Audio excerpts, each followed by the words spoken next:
Well, I was in retail for right from leaving college, and eventually I became a manager at Sainsbury's in the King's Road.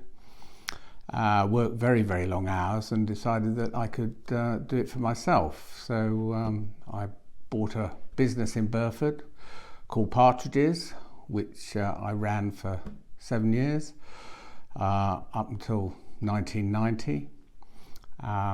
Sold it reasonably well and decided to have a career change, and so went into the financial services sector. I joined Philip Jones Financial Services 10 years ago, and I've been very pleased with working with Philip all this time.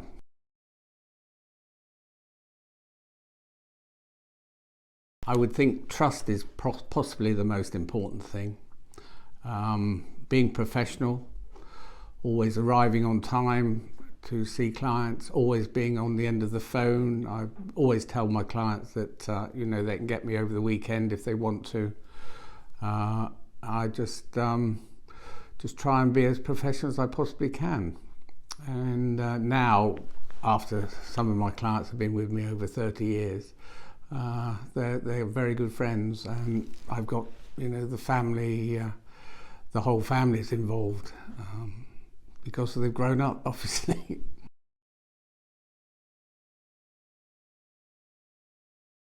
Life cover, obviously, critical illness cover, income protection cover, and also we're just looking at medical cover at this moment in time.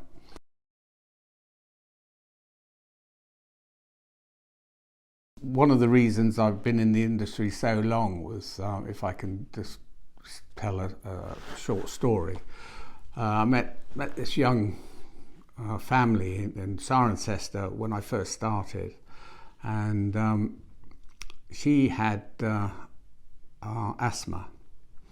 So we did as much life cover as we possibly could for the amount of money that they were prepared to spend each month.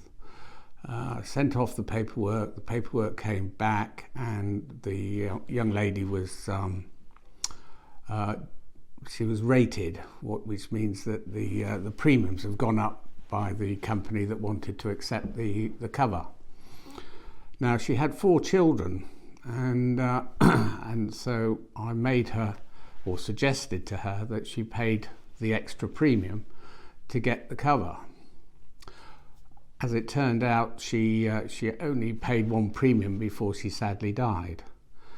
Now, that sort of really made me think seriously about what I was doing for people. The life insurance, actually, they were in a council house, and at the time, I don't know if you remember back to those days, but you could buy your council house at a reduced rate.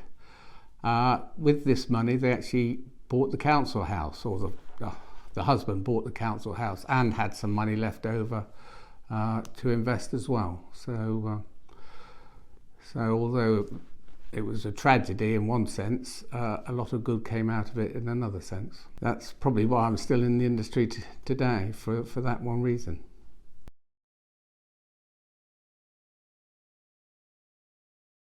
It covers you in case you've got any serious medical problems. Depending on the company, they have various criteria for what that is, but the better companies sort of cover just about everything nowadays, and it's very, very good to have in conjunction with a mortgage, to have the critical illness on a par with what your loans are. I had a client in Banbury, and she and her husband had a mortgage, 2 children, and we set up critical illness to cover the mortgage. She sadly had breast cancer, was diagnosed with breast cancer. She fully recovered, but the money that she received from the insurance company paid off the mortgage. So that's how it can work for anybody. It's really, really an excellent product.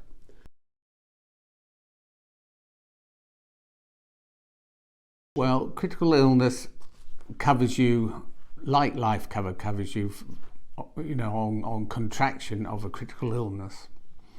Whereas income protection, if you're off work with a broken leg, for argument's sake, for 6 months, then the income protection will kick in normally after about 3 weeks, 2 weeks, 3 weeks, 4 weeks, whatever you've actually gauged it at, to compensate the loss of income.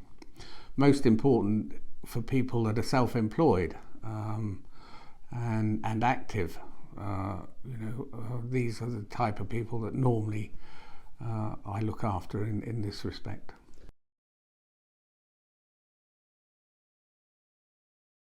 Well, one of the main reasons to put policies in trust is that the client will know exactly where the money is going if they were to die. There's no argument, it will go to that particular person. One of the other